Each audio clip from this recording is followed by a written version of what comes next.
இன்னைக்கு நம்ம எல்லோருமே மேடையில பேசுறோம். பாரதிய ஜனதா கட்சி தமிழகத்திலே ஆட்சியை பிடிக்க வேண்டும், நியாயமான ஒரு கருத்து. நம்ம எல்லோரும் அதற்காகத்தான் எல்லா வேலையும் விட்டுவிட்டு அரசியலை முழு நேர வேலையாக இங்கே செய்து கொண்டிருக்கின்றோம். மண்டல் தலைவர்கள் ஆரம்பித்து, தொண்டர்கள் ஆரம்பித்து, மேடையில் இருக்கக்கூடிய எல்லா தலைவர்கள். ஆனால் அது கடினமான ஒரு பாதை. அந்த பாதை ஒரு முள் பாதை. அதில் எளிதாக நடந்துவிட முடியாது. அரசியலை அரியணையை பிடிக்க வேண்டும், பாரதிய ஜனதா கட்சியை ஆட்சிக்கு கொண்டு வர வேண்டும் என்றால் பாரதிய ஜனதா கட்சி தமிழ் மக்கள் முன்னால் சொந்த பலத்தில் நிற்கும். இதுதான் அந்த இடத்திற்கு வருவதற்கான முதல் தகுதி. சொந்த பலத்தில் இந்த கட்சி நின்று காலோன்று நிற்க வேண்டும், முதல் தகுதி. இரண்டாவது தகுதி, நமக்கு இருவரும் எதிரிகள் தான், அதில் எந்த சமரசமும் கிடையாது. என்னை பொறுத்தவரை மாநில தலைவராக இந்த கட்சியினுடைய தொண்டராக இருவரும் ஒரே மாதிரி தான் எதிர்ப்பு. திராவிட முன்னேற்ற கழகம் என்பது ஒரு தீய சக்தி. அது 50 ஆண்டு காலமாக தமிழக மக்கள் நன்றாக உணர்ந்திருக்கக்கூடிய ஒரு தீய சக்தி. இன்னைக்கு இருக்கக்கூடிய அதிமுக தன்னுடைய தன்மையெல்லாம் இழந்து, இதற்கு முன்பு புரட்சி தலைவர் எப்படியெல்லாம் இருந்தார்களோ அதையெல்லாம் தாண்டி இன்னைக்கு இருக்கக்கூடிய அதிமுக எடப்பாடி பழனிசாமி அவர்கள் தலைமையில் எப்படி ஆயிடுச்சுன்னா ஒரு பிட்டிங் ஏஜென்ட் பார்ட்டியாக மாறி இருக்கிறது. டெண்டர்ல போடுவாங்க, ஹையஸ்ட் டெண்டர், லோவஸ்ட் டெண்டர்னு போடுவாங்க. அதுபோல் ஹையஸ்ட் டெண்டர் கட்சியாக எடப்பாடி பழனிசாமி அவர்கள் அதிமுக நடத்தி கொண்டிருக்கிறார். இந்த கருத்தை பேச வேண்டாம் நினைச்சேன். காலையிலே எடப்பாடி பழனிசாமி அவர்கள் என்னை பற்றி சில கருத்துக்களை சொல்லியிருந்தார்கள், கட்சியை பற்றி சில கருத்துக்கள் சொல்லியிருந்தார். யாரையோ பிடித்து பதவிக்கு வந்த அண்ணாமலைக்கு என்ன தெரியும்? உழைக்காமலே பதவிக்கு வந்த அண்ணாமலைக்கு என்ன தெரியும்? அண்ணாமலைக்கு இருப்பது வாயும் வாக்கும் தான். அவர் மைக்க பார்த்தாவே பொய் பேசுவாரு அப்படின்னு எடப்பாடி அவர்கள் சொல்லி இருக்கிறார். அதற்கு நான் கருத்து சொல்லவில்லை என்றால் தவறாக போய்விடும். காரணம், நாளைக்கு நான் ஒரு 3 மாத காலம் வெளியே படிக்க செல்கின்ற காரணத்தினால இதே கருத்து தமிழகத்தில் 10 முறை சொன்னீங்கன்னா அது உண்மையாயிருக்கும். அதனால இந்த கருத்துக்கு பதிலடி கொடுக்க வேண்டிய கட்டாயத்தில் நான் இருக்கேன். அண்ணன் எடப்பாடி பழனிசாமி அவர்கள, உங்க ஊர் சிலுவம்பாளையத்தில் ஒரு மர்டர் நடந்தது. பங்காளிகளுக்குள்ள சண்டையில ஒருவர் கொலை செய்யப்பட்டார். கொலை செய்யப்பட்ட பிறகு அதே சிலுவம்பாளையத்தில் ஒருத்தர் கைது செய்யப்பட்டார். அதன் பிறகு சிறைக்கு போனார். அதன் பிறகு கைது செய்யப்படாத ஒருத்தர் மேற்கு தொடர்ச்சி மலையில் ஒளிந்திருந்தார். இன்னைக்கு திமுக இருக்கக்கூடிய மூத்த அமைச்சர், அன்னைக்கு அதிமுக அமைச்சர், அவர் கையை காலை பிடித்து அந்த வழக்கை முடித்துவிட்டு வெளியே வந்து சிலுவம்பாளையம் பஞ்சாயத்து தேர்தலில் நின்று தோர்த்த மனிதர் நீங்கள். ஆனால் தயவு செய்து எனக்கு நேர்மையை பற்றி, நாணயத்தை பற்றி எனக்கு நீங்கள் பாடம் எடுக்க வேண்டாம். அதே கொங்கு பகுதியில், அதே பக்கத்து மாவட்டத்தில் வந்தவர், அருமை பெருமை எல்லாம் எனக்கு தெரியும். கூவத்தூர்ல நடந்தது கட்சியினுடைய பொதுச் செயலாளரை தேர்ந்தெடுக்கக்கூடிய நிகழ்வா? கூவத்தூர் நடந்தது அலங்கோலம். ஒரு புரட்சி தலைவி நடத்திய ஒரு கட்சி, தமிழகத்தில் திமுகவுக்கு மாற்றாக இருக்க வேண்டும் என்று தமிழக மக்கள் நினைத்த ஒரு கட்சி. கூவத்தூர் நீங்க என்ன அநியாயம் பண்ணீங்க? இஎம்ஐ டெண்டர் சிஸ்டத்தில் கட்சியினுடைய முதலமைச்சரை தேர்ந்தெடுத்து, ஹையஸ்ட் பிட்டராக எடப்பாடி பழனிசாமி, மீடியம் பிட்டராக கொங்கு பகுதியில் இன்னொரு அமைச்சர், லோவஸ்ட் பிட்டராக தென் தமிழகத்தில் ஒரு அமைச்சர். என்ன பிட்டிங்? எந்த எம்எல்ஏவுக்கு மாசம் என்ன பணம் கொடுக்க வேண்டும் என்பதுதான் கூவத்தூர்ல இந்த பிட்டிங் முறை. அதன் பிறகு தவழ்ந்து காலில் விழுந்து பதவியை பிடித்த எடப்பாடி பழனிசாமி தன்மானமிக்க ஒரு விவசாயியுடைய மகனை பச்சையின்களே 10 ஆண்டு காலம் கையெழுத்து போட்டு ஒரு பைசா வாங்காத அண்ணாமலை பற்றி சொல்வதற்கு எடப்பாடி பழனிசாமி என்கிற தற்கொலைக்கு எந்த விதமான அதிகாரம் கிடையாது. இது அகந்தை, இது அகந்தை. 2026 புரட்சி தலைவர் நடத்திய இந்த கட்சி இது போன்ற கிழக்கு தலைவர்கள் என்று வழிநடத்திக் கொண்டிருக்கின்றீர்கள். தூக்கி எறியப்படுவீர்கள். 4வது இடம் கூட கிடையாது. 2026 சட்டமன்ற தேர்தலில் அனைத்து இந்திய அண்ணா திராவிட முன்னேற்ற கழகத்திற்கு 4வது இடம் கூட கிடையாது. இன்னைக்கு ஒரு உண்மையை சொல்றேன். எதற்காக எனக்கும் அதிமுகவுடைய தலைவர்களுக்கும் சண்டை? இதெல்லாம் தனிப்பட்ட வாக்கியால் பிரச்சனை. மேடையில் நிறைய தலைவர்கள் இருக்கிறாங்க, அதிமுகவோடு கூட்டணி வேண்டும் என்று சொல்லக்கூடிய தலைவர்கள். எனக்கும் அதிமுகவுக்கும் வாக்கியால் பிரச்சனையா? நம்முடைய கூட்டணியில் இருக்கக்கூடிய தலைவர் எடப்பாடி பழனிசாமி அவர்களை தொலைபேசி மூலமா கூப்பிடுறாங்க. 2019 வாரணாசியில மோடி அவர்கள் வேட்புமனு தாக்கல் செய்ய போறாங்க. எல்லா முதலமைச்சர்களும், கூட்டணி கட்சியினுடைய முதலமைச்சர்களும் அங்க போறாங்க. நீங்களும் வாங்க, நான் போலாம். அதற்கு எடப்பாடி பழனிசாமி சொன்ன பதில் என்னன்னா, தோற்க போகிற மோடிக்காக நான் எதற்கு வாரணாசிக்கு வர வேண்டும் என்று சொன்ன பதில். இல்லை என்று எடப்பாடி பழனிசாமி சொல்லட்டும். என்னுடைய தலைவனை பற்றி எப்படி எடப்பாடி பழனிசாமி என்று பேசினாரோ, மானமுள்ள அண்ணாமலை அன்றிலிருந்து கூட்டணி கட்சி தலைவராக எடப்பாடி பழனிசாமி எப்பொழுதும் நான் ஏற்றுக்கொண்டது கிடையாது. தவழ்வதை பற்றி, ஒருத்தருடைய கால பிடிச்சு கட்சி ஆட்சிக்கு வர்றதை பத்தி மக்களால் தேர்ந்தெடுக்கப்படாம மாசம் எம்எல்ஏக்கு பணம் கொடுத்து முதல்வர் நாட்காலில் அமர்ந்திருக்கக்கூடிய எடப்பாடி பழனிசாமி தயவு செஞ்சு இந்த விவசாயியுடைய மகன் அண்ணாமலைக்கு நீங்கள் பாடம் எடுக்க வேண்டாம். எப்படி வர வேண்டும், எப்படி அரசியல் இருக்க வேண்டும், எப்படி செய்ய வேண்டும் என்கிற பாடம் எடுக்க. நான் உண்மைதான் பாரதிய ஜனதா கட்சியின் கிளை தலைவராக நான் சேரவில்லை. உண்மைதான் நான் ஒன்றிய தலைவராக நான் பணியாற்றவில்லை. உண்மைதான் நான் மாவட்ட தலைவராக பணியாற்றவில்லை. நான் இந்த கட்சியிலே உங்களை போல தொண்டனாக சேர்ந்தது முதல் 2 திராவிட கட்சிகளையும் அப்புறப்படுத்த வேண்டும் என்பதற்காக. இரண்டாவது, மோடியினுடைய ஆட்சியை தமிழகத்திற்கு கொண்டு வர வேண்டும் என்பதற்காக. 2 தான். ஒருவருக்கு பாரதிய ஜனதா கட்சியில ஒரு ஈர்ப்பு இருக்கு. அத்வானி ஐயா, வாஜ்பேயி ஐயா, ஷாம் பிரசாத் முகர்ஜி ஐயா, எல்லோருக்கும் ஒரு ஈர்ப்பு இருக்கு. தேசியம், ஆன்மீகம், தெய்வீகம், வலிமையான ஒரு கட்சி, இந்த நாட்டை வழிநடத்தக்கூடிய கட்சி, நான் கரப்ட் பார்ட்டி, பெண்களுக்கு முதல் மரியாதை கொடுக்கக்கூடிய ஒரு கட்சி, சாதாரண மனிதனை தலைவராக்கக்கூடிய கட்சி, எல்லோருக்கும் பாரதிய ஜனதா கட்சியின் மீது ஒரு பார்வை இருக்கும். எனக்கு பாரதிய ஜனதா கட்சியின் மீது இருந்த பார்வை, தமிழகத்தில் 2 திராவிட கட்சிகளையும் தூக்கி எறிய வேண்டும் என்றால் அதற்கு பாரதிய ஜனதா கட்சியால் மட்டும்தான் முடியும். இந்த கட்சியிலே தொண்டனாக சேர வேண்டும் என்பதற்காகத்தான் இந்த கட்சியில் நான் தொண்டனாக சேர. எடப்பாடி பழனிசாமி அவர்களே உங்கள்கிட்ட 2 மணி இருக்காங்களே, தங்கமணி வேலுமணி, போன் பண்ணி டெல்லியில கேட்க சொன்ன. கட்சியில் சேர்ந்த பொழுது நிபந்தனை இல்லாமல் இந்த கட்சியில சேர்ந்த தொண்டனாக எந்த ஒரு பொறுப்பு வேண்டும் கேட்கவில்லை, பதவி வேண்டும் கேட்கவில்லை, ஒன்றை விட்டு வந்திருக்கின்றேன் என்று சொல்லி காட்டவில்லை. 2 திராவிட கட்சிகளையும் தூக்கி எறிய வேண்டும் என்றால் பாரதிய ஜனதா கட்சியில தொண்டராக இருக்க வேண்டும் என்று. இந்த கட்சி எப்படி எல்லா தொண்டர்களுக்கும் ஒரு பொறுப்பு கொடுக்குதோ அதுபோல்தான் எனக்கும் ஒரு பொறுப்பு கொடுத்திருக்கு. இது பெரிய பொறுப்பு, சின்ன பொறுப்பு கிடையாது. உங்க கட்சியில வேணா மேடையின் மீது அமர்ந்திருக்கிறனால நீ பொதுச் செயலராக இருக்கலாம். ஆனா என் கட்சியில மேடையின் மீது நான் அமர்ந்திருப்பனால் இவர்களுக்கு நான் சேவகம் செய்யக்கூடிய சேவகம். அதான் எங்கள் கட்சிக்கும் அடிப்படையில் உங்கள் கட்சிக்கும் இருக்கக்கூடிய அடிப்படை வித்தியாசம். தரக்கூடிய எடப்பாடி பழனிசாமிகளுக்கு இதெல்லாம் தெரியாது. அதனால அன்பு சகோதர சகோதரிகளே, ஆட்சிக்கு வர வேண்டும் என்று நீங்கள் நினைத்தால் தெளிவாக இருக்க வேண்டும். 2 திராவிட கட்சிகளையும் ஒழித்து கட்ட வேண்டும். தெளிவாக இருக்கணும். நம்ம சிந்தனையில எந்த விதமான தேக்கம் இருக்கக்கூடாது. தெளிவாக இருக்க வேண்டும். தெளிவாக இருக்கணும். 2 பேரையும் ஒழிச்சுக்கணும். 2 பேரும் நமக்கு பரம் எதிரிகள். என்ன, திமுக கொள்ளையடிச்சு அவனுடைய கட்சிக்காக சொந்தக்காரங்கிட்ட ஆடிட்டர் வச்சு சேர்த்து வைப்பான். எடப்பாடி பழனிசாமி அவர்கள் தன்னுடைய சம்பந்தி மூலமாக கொள்ளையடிச்சு அவர் ஒரிசால, பீகார்ல, ஜார்க்கண்ட்ல மைன்ஸ்ல சேர்த்து வச்சுக்கலாம். 2 பேருக்கும் அடிப்படை வித்தியாசம். மற்றபடி இந்த கட்சிக்கு பெரிய வித்தியாசம் எதுவும் இல்லை. அதனால அன்பு சொந்தங்களை உங்களுடன் மறுபடியும் வைக்கக்கூடிய வேண்டும். நாம் எல்லோரும் துடித்துக் கொண்டிருக்கின்றோம். தமிழகத்தில் பாரதிய ஜனதா கட்சி ஆட்சிக்கு கொண்டு வர வேண்டும் என்றால் 2026 தவிர வேறு ஒரு வாய்ப்பு இல்லை என்பது நம் எல்லோருடைய கருத்து. காலம் கணிந்திருக்க வரும்பொழுது ஒரு தொண்டை சொன்னான், அண்ணே நான் இந்த மேடைக்கு வரமாட்டேன். நம்முடைய கட்சி கலைஞர் கருணாநிதி அவருடைய சமாதிக்கு போயிருக்கிறோம். நம்முடைய கட்சி மேடையின் மீது வெளியிடக்கூடிய நாணய வெளியீட்டு விழாக்கு நம்முடைய கட்சி போயிருக்கு. அதனால் நீங்கள் என்னை ஏற்றுக்கொள்ள வேண்டும். நான் இந்த ஒரு பெரிய தலைவர், நான் இந்த நிகழ்வுக்கு, சென்னை நிகழ்வுக்கு வரமாட்டேன். நீங்க தயவு செஞ்சு தப்பா புரிஞ்சுக்காதீங்க.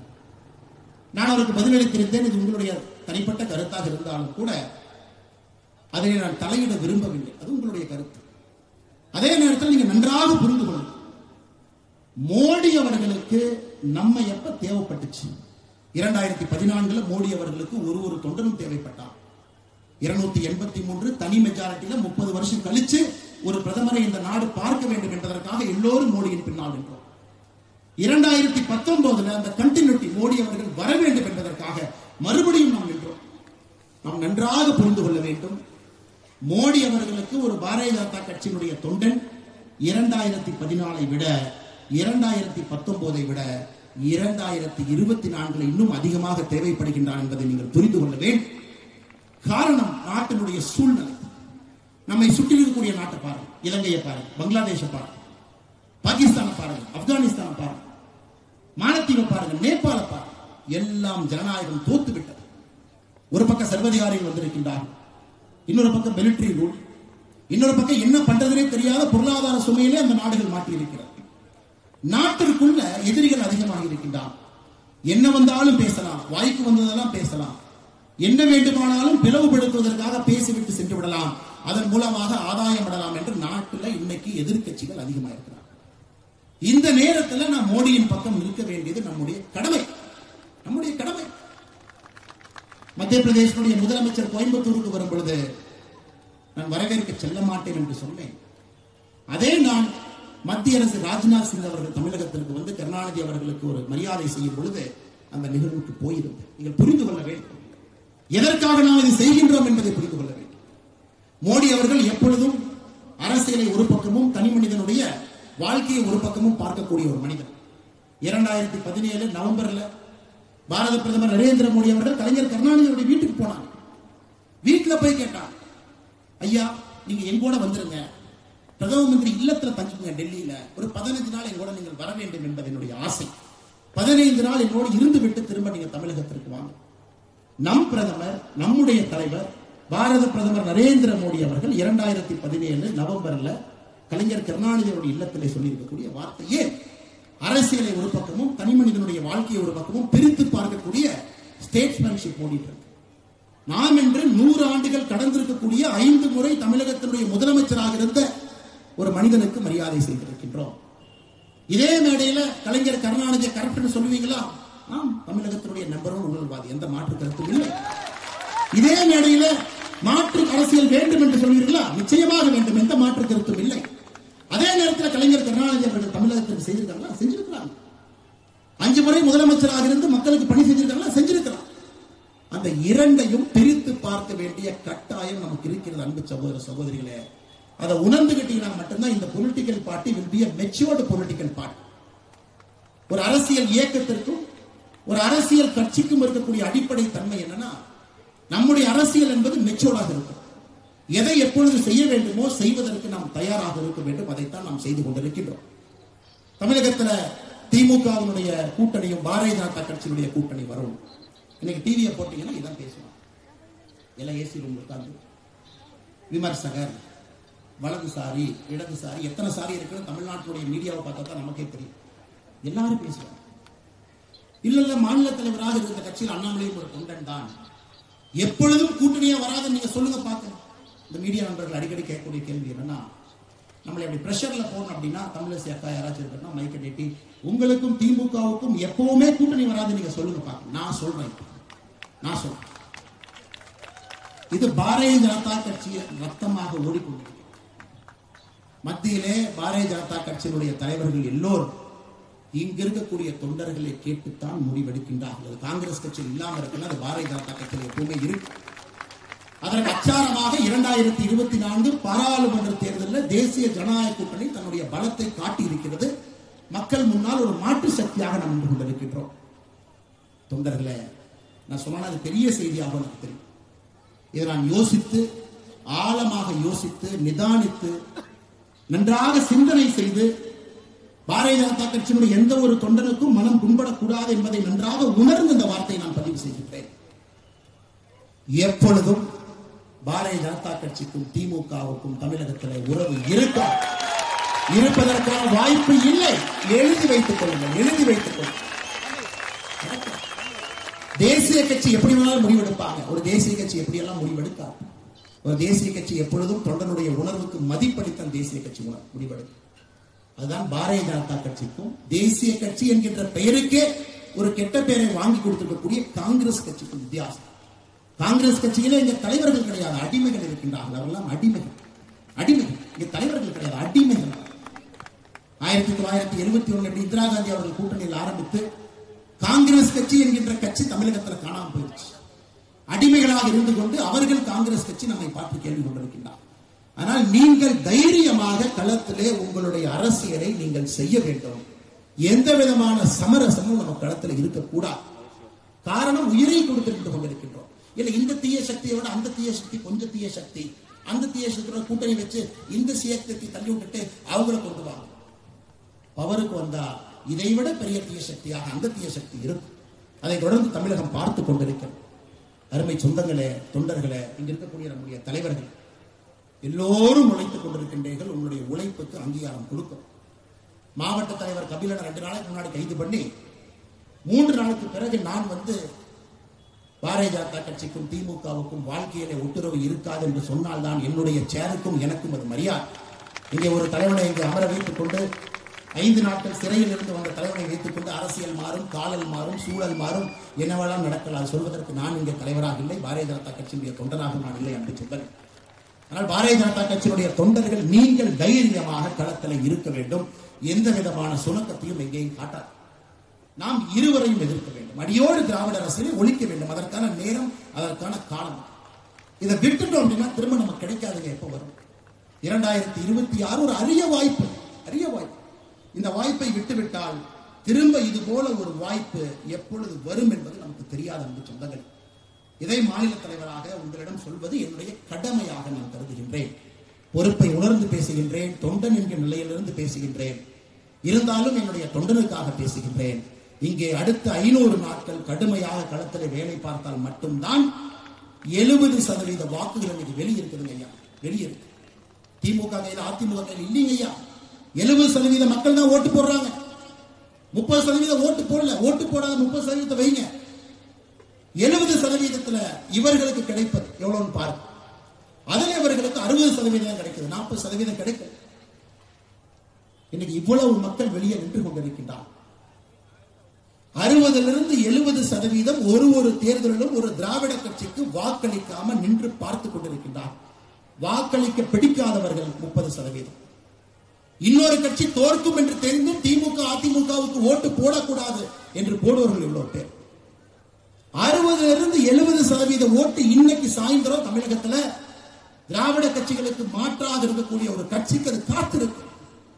நாம் இன்று செய்ய வேண்டிய வேலை, அரசியல் கட்சியாக இருக்கின்றோம், ஆளத்தகுதியான கட்சி என்பதை நாம் நிரூபிக்க வேண்டும். இரண்டுக்கும் ஒரு வித்தியாசம். அரசியல் கட்சிக்கும் ஆளத்தகுதியான கட்சிக்கும் ஒரு சிறிய வித்தியாசம்.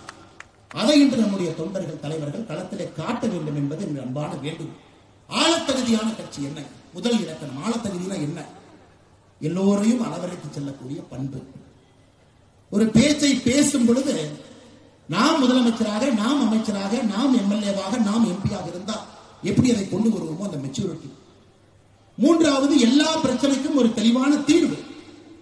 நான்காவது, தமிழகத்தை முன்னிலைப்படுத்தி தமிழகத்திலே பாரதிய ஜனதா கட்சியினுடைய அரசியல். ஐந்தாவது, தேசியம், ஆன்மீகம் எப்பொழுதும் நம்முடைய இரு கண்களாக தமிழகத்தை முதன்மைப்படுத்தும் பொழுது நம்முடைய அரசியல் 2 கண்களாக இருக்கிறது. இதை செய்யும் பொழுது கொஞ்சம் கொஞ்சமாக, எனக்கு திமுகவையும் பிடிக்காது, அதிமுகவையும் பிடிக்காது, பாரதிய ஜனதா கட்சியை கொஞ்சம் பொறுத்திருந்து பார்ப்போம் என்று நினைப்பவர்கள் நம் பக்கம் வர ஆரம்பிப்பார். அதை நீங்கள் செய்ய வேண்டும். அதற்கு ஒரு பெரிய வாய்ப்பு இந்த உள்ளாட்சி தேர்தல். அன்பு சொந்தங்களே, இந்த உள்ளாட்சி தேர்தலில் பாரதிய ஜனதா கட்சியினுடைய முடிவு எல்லா இடத்திலும் பாரதிய ஜனதா கட்சி நிற்கும். எல்லா இடத்திலும் நிற்கும். மாமன்றத்தில், பஞ்சாயத்துல, எல்லா இடத்திலும் பாரதிய ஜனதா கட்சி நிற்கும் என்பது நம்முடைய அமைப்பு பொதுச்செயலாளர் கே. சுனாயன்ஜி அவர்கள் எடுத்திருக்கக்கூடிய முடிவு. எல்லா இடத்திலும் நிற்கும். நிற்பதற்கு நீங்கள் தயாராக இருக்க வேண்டும். ஆட்சிக்கு வர வேண்டும் என்று நீங்கள் நினைத்தால் உள்ளாட்சி தேர்தலில் ஒரு தொண்டனும் தலைவனும் களம் இறங்க வேண்டும். மக்களுக்கு நாங்கள் சேவை செய்வோம் என்பதை நீங்கள் களத்திலே காட்ட வேண்டும். பாரதிய ஜனதா கட்சி மாற்று சக்தி என்று சொன்னால் 1,12,000 இடத்துல பாரதிய ஜனதா கட்சியினுடைய தலைவர்கள், தொண்டர்கள் உள்ளாட்சி தேர்தலில் நிற்க வேண்டும். 1,12,000 இடத்துல. இதெல்லாம் நிற்கும் பொழுது நம்முடைய பலத்தை மக்களுக்கு காட்டுகின்றோம். நம்முடைய விஸ்தாரத்தை காட்டுகின்றோம். 1,12,000 இடத்துல பெரிய கட்சிகளை நிற்பதற்கு பயப்படுவார். நாம் நிற்கின்றோம். நீங்க ஒருக்கா நின்றுட்டீங்கன்னா அந்த ஏரியால நீங்க தான் தலைவர். பிரச்சனையா இருந்தாலும் உங்க வீட்டுல 6 மணிக்கு உங்க கதவை தான் மக்கள் தட்டுவார். அதையும் நீங்க பார்க்கணும். ஒரு முறை நின்று விட்டால் பாரதிய ஜனதா கட்சியை பொறுத்தவரை எங்களுடைய முதலமைச்சர் அந்த வார்டுக்கு நீங்க தான். எல்லா வார்டுகளுக்கும் சேர்த்து ஒரு முதலமைச்சர் இருக்கலாம். இத்தனை வார்டுகளுக்கு ஒரு எம்எல்ஏ இருக்கலாம். பாரதிய ஜனதா கட்சியை பொறுத்தவரை உள்ளாட்சி தேர்தலில் இந்த முறை நீங்கள் போட்டியிட்டு விட்டால் எங்களுடைய முதலமைச்சர் அந்த வார்டுக்கு நீங்க தான் என்பதை நீங்கள் புரிந்து கொள்ள முடியும். 1,12,000 முதலமைச்சர்கள் ஒன்றாக சேரும் பொழுது 2026 தமிழகத்திற்கு பாரதிய ஜனதா கட்சியினுடைய முதலமைச்சர் கிடைப்பார் என்பதை நல்ல புரிந்து. அதற்கு 1,12,000 பேர் களத்தில் நிற்கும். அதனால் நம்முடைய முதல் சவால் உள்ளாட்சி தேர்தலுக்கு தயாராக களத்திலே நாம் நிற்க வேண்டும். இரண்டாவது சவால் 2 கட்சிகளுக்கும் மாற்று நாம் தான் என்பதை நாம் சொல்ல வேண்டும். 3 செயல்களை இருக்க வேண்டும். 4வது சவால் திமுகவுடைய எதிர்ப்பு, அதிமுகவுடைய எதிர்ப்பை சரியாக புரிந்து அந்த எதிர்ப்பை களத்தில் காட்ட வேண்டும். இதெல்லாம் 500 நாட்கள் தாங்க இருக்கு. 2026 இது வராது வந்திருக்கக்கூடிய ஒரு மாமன். இதை முழுமையாக இங்க இருக்கக்கூடிய அன்பு சொந்தங்கள் நீங்கள் எல்லோரும் பயன்படுத்திக் கொள்ள வேண்டும் என்று அன்போடு உங்களிடம் இந்த நேரத்தில் கேட்டுக்கொள்கிறேன். அதே நேரத்தில் இங்க இருக்கக்கூடிய மண்டல் தலைவர் சாதாரண வேலை செய்யலீங்க. நீங்க இந்த தேர்தல் ரிசல்ட்டை எப்படி வேணாலும் பார்க்கலாம். ஒரு தண்ணீரை எடுத்து பாதி தான் தண்ணீர் இருக்கு, பாதி தண்ணீர் இல்லை சில பேர் சொல்றாங்க. நான் அப்படி பார்க்கவில்லை. இந்த கோப்பையிலே பாதி தண்ணீரை நற்பி இருக்கின்றோம் என்றுதான் நான் பார்க்கின்றோம். இந்த கோப்பையில பாதி தண்ணீர் நப்பி. சாதாரணமா நீங்க வேலை செய்யலைங்க. தமிழகத்துல 68,045 பூத் இருக்கு. 68,045 பூத்.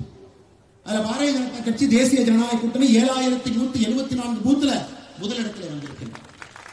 7,174 பூத்துல முதலிடம். இரண்டாவது இடத்துல 18,086 பூத்துல இரண்டாவது. அப்படி என்றால் பாரதிய ஜனதா கட்சி தேசிய ஜனநாயக கூட்டணி முதலிடம் இரண்டாவது இடம் இரண்டும் சேர்ந்து 25,260 பூத்துல வந்திருக்கோம். என்ன அர்த்தம்? 37% பூத் தமிழ்நாட்டில் பாரதிய ஜனதா கட்சி தேசிய ஜனநாயக கூட்டணி முதலிடம் அல்லது இரண்டாவது இடத்தை பிடித்திருக்கிறது.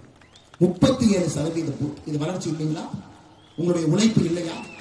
37% பூத், மொத்த பூத். அப்படி இருக்கும் பொழுது இங்கே திராவிட அரசியல் வெற்றி பெற்று விட்டது என்று எப்படி சொல்ல முடியும்? 37% பூத்துல முதலிடம் அல்லது இரண்டாவது இடத்தில் நீங்க இருக்கிறீங்க. கடுமையா உழைச்சிருக்கிறீங்க. மக்களுக்கு பதில் சொல்லியிருக்கிறீங்க. இவர்கள் சொல்லக்கூடிய பொய்யை உடைத்துக் கொண்டிருக்கின்றனர். தினமும் உண்மையை பேசுறேன். இவர்கள் எதிர்த்து அரசியல் பண்றேன்.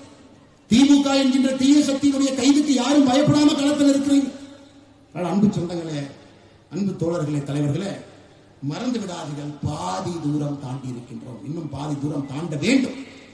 இந்த பாதி தூரம் நாம் தாண்ட வேண்டும் என்றால் அரசியல் கட்சியாக இருக்கக்கூடிய நாம் ஆளத்தகுதியான கட்சி என்பதை தமிழக மக்களுக்கு நிரூபணம் செய்ய வேண்டும். அதை அடுத்த 500 நாட்களில் நீங்கள் எல்லாம் செய்ய வேண்டும் என்று பணிவன்போடு உங்களிடம் நான் கேட்டுக்கொள்கிறேன். கடைசியாக சொல்ல வேண்டும் என்றால், நம்முடைய முதலமைச்சர் அவர்கள் மறுபடியும் அமெரிக்காவுக்கு போறார். ஏன்னா அவருக்கு ஒரு ஆசை. பாரத பிரதமர் இத்தனை நாட்டுக்கு போறாரு, உக்ரைனுக்கு போறாரு, போரை நிறுத்துறன்னு பேசுறாரு, ரஷ்யாவுக்கு போறாரு, ரஷ்யாலையும் கட்டிப்பிடிக்கிறாங்க, உக்ரைன்லயும் கட்டிப்பிடிக்கிறாங்க. இல்லையா? வித்தியாசமா இருக்கு. இதெல்லாம் முதலமைச்சர் பார்க்கிறார். நாம் அந்த மாதிரி போலாமே. துபாயில் ஆரம்பிச்சு சிங்கப்பூர் போய், ஜப்பான் போய், ஸ்பெயின் போய், இன்னைக்கு அமெரிக்கா கிளம்பிருக்கு. முதலமைச்சர் இன்னொரு அப்பா செய்யணும்னா 14 நாடுகள்ல பிரதமர் அவர்களுக்கு உயரிய விருது கிடைச்சிருக்கு. அது 7 இஸ்லாமிய நாடுகள் இருக்கு. நமக்கும் யாராச்சும் கொடுப்பாங்களா? நாம் ஏற்கனவே சொல்லி இருக்கின்றோம், புலியை பார்த்து பூனை சூடு ஓட்டுக் கொண்டோம். நாமளும் புலியாகலாம், நாமளும் தாவலாம், நாமளும் எட்டி குதிக்கலாம். அன்பு சொந்தங்களே, எந்த விதமான டிராமாவை உங்க போட்டாலும் கூட முதலமைச்சர் அவர்களுக்கு தெரியும், தமிழகத்தில் இருக்கக்கூடிய திமுகவிற்கும் தெரியும், இந்த பொய்யான அரசு, பித்தலாட்டத்தனமான அரசு, ஏழை மக்களுடைய வயிற்றை அடிக்கக்கூடிய அரசு, தமிழகத்திற்கு எந்த விதமான நல்லதும் செய்யாம தமிழிசைக்கா சொன்னது போல ஸ்டிக்கர் ஒட்டக்கூடிய ஒரு அரசு, ஆண்டிக்கோளத்தில் இருக்கக்கூடிய எம்பெருமான் முருகனை அவமானப்படுத்தி, இதையெல்லாம் பேசிவிட்டு அவமானப்படுத்திவிட்டு ஒரு மாநாடு போட்டால் முருகனுடைய மனம் குளிர்ந்து விடும் என்று நினைக்கக்கூடிய ஒரு மூடத்தனமான அரசுக்கு 2026 மக்கள் பதிலடி கொடுக்க போறாங்க. ஆனால் நீங்கள் தெளிவாக இருக்க வேண்டும், கடுமையாக உழைக்க வேண்டும். எந்த இடத்திலும் கூட சுணக்கம் காட்டாதீங்க. வருகின்ற காலம் நம்முடைய காலம் என்பதை மறந்து விடாதீர்கள். குறிப்பாக இந்த மேடையில் இருக்கக்கூடிய எல்லா நம்முடைய ஆற்றல் மிகுந்த மாவட்ட தலைவர்களுக்கு என்னுடைய நெஞ்சார்ந்த வாழ்த்துக்களை, நல்வாழ்த்துக்களை தெரிவித்துக் கொள்கின்றேன். மேடைக்கு முன்புறத்தில் இருக்கக்கூடிய நம்முடைய மண்டல் தலைவர்களும் மாவட்ட தலைவர்கள் சார்பாக அவர்களுக்கும் என்னுடைய நெஞ்சார்ந்த வாழ்த்துக்களை, நல்வாழ்த்துக்களை தெரிவித்துக் கொள்கின்றேன்.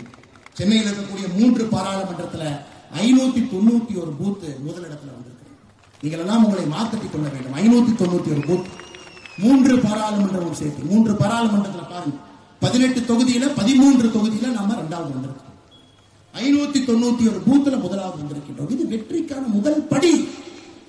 கோப்பை பாதி நம்பி இருக்கிறது என்று பார்க்க வேண்டிய பார்வை. அதனால் இன்னும் வேகமாக சுணங்காம நீங்க வேலை செஞ்சுக்கிட்டே இருங்க. வருகின்ற காலம் நம்முடைய காலம். அதில் எந்த ஒரு மாற்று கருத்தும் இல்லை. எதற்கும் பயப்படாதீங்க. மோடிக்கு நாம் தேவை என்பதை நன்றாக உணர்ந்து கொள்ளுங்கள். மோடி ஐயாவுக்கு எப்ப நாம தேவைப்பட்டோமோ அதை விட அதிகமாக ஒரு பாரதிய ஜனதா கட்சியுடைய தொண்டன் இன்னைக்கு தேவைப்படுறான். நேற்று மோடி ஐயா புதிய பென்ஷன் ஸ்கீமை பத்தி பேசியிருக்கிறாங்க. நேஷனல் பென்ஷன் ஸ்கீம், அதை சொல்ல வேண்டியது நம்முடைய கடன். 2005 பென்ஷன் ஸ்கீமை தூக்கணும். இன்னைக்கு 20 ஆண்டுகள் கழித்து மோடி ஐயா 2024 அற்புதமான பென்ஷன் திட்டத்தை கொண்டு வந்திருக்கிறார். நேரடியாக 23 லட்சம் மக்களுக்கு நேரடியா பயன்பட போறாங்க. நல்லா யோசிச்சு 25 ஆண்டுகளுக்கு மேல பணி செஞ்சிருக்கிறீங்க. கடைசியா வாங்கின 12 மாசத்தினுடைய சம்பளத்தினுடைய ஆவரேஜ் 50% நேரடியா உங்களுக்கு வருது. உறுதியான ஓய்வூதியம், குடும்ப ஓய்வூதியமாக இருக்கும்போது ஓய்வூதியரின் மறைவுக்கு பிறகு அவர் பெற்ற ஓய்வூதியத்துல 60% குடும்பத்தினருக்கு வருது. 10 ஆண்டு காலம் பணி செய்துவிட்டு வேலையை விட்டுட்டு வெளியே வந்தீங்கன்னா 10,000 ரூபாய் உங்களுக்கு ஓய்வூதியம். இதெல்லாம் நம்ம எடுத்து போய் சொல்லணும். திருமுனை கூட்டம் போட்டு நான் பேசுறேன். இதை மோடி அவர்கள் எதிர்பார்க்கின்றார். ஏன்னா பொய்யாயிரம் பேசலாம். ஆனா பாரதிய ஜனதா கட்சியுடைய தொண்டன் உண்மையை பேசுவதற்கு நாம் பயப்படக்கூடாது. உண்மையை பேசுவதற்கு நீங்கள் களத்தில் இருக்க வேண்டும். நேற்று நடந்த ஒரு நிகழ்வு, இது போல தினமும் 1008 நிகழ்வுகள் நம்முடைய மத்திய அரசு சாதனையாக செய்து கொண்டு இருக்கிறது. இதையெல்லாம் நீங்கள் பேச வேண்டும், மக்களிடத்தில் எடுத்துச் செல்ல வேண்டும். மோடி அவர்களுக்கு எப்பொழுதும் இல்லாத அளவுக்கு நாம் இன்று தேவைப்படுகின்றோம். அவரோடு அரணாக இருக்க வேண்டியது நம்முடைய கடமை. தனிப்பட்ட வெறுப்புகள் இருந்தாலும் அதை தள்ளி வைத்துவிட்டு மோடிக்கு அரண் சுவராக ஒரு பாரதிய ஜனதா கட்சியினுடைய தொண்டனும் தலைவனும் இருக்க வேண்டும் என்கிற அன்பான வேண்டுகோளை வைத்து உறுப்பினர் சேர்க்கை முகாம் செப்டம்பர் 1ஆம் தேதியிலிருந்து ஆரம்பிக்கும். இதுதாங்க நம்ம போட்டி. நம்ம போட்டியில அங்க காட்டணும். எத்தனை பேருக்கு பாரதிய ஜனதா கட்சியினுடைய உறுப்பினராக சேர்க்க போகின்றோம் என்பதுதான் நம்முடைய போட்டியாக இருக்க வேண்டும்.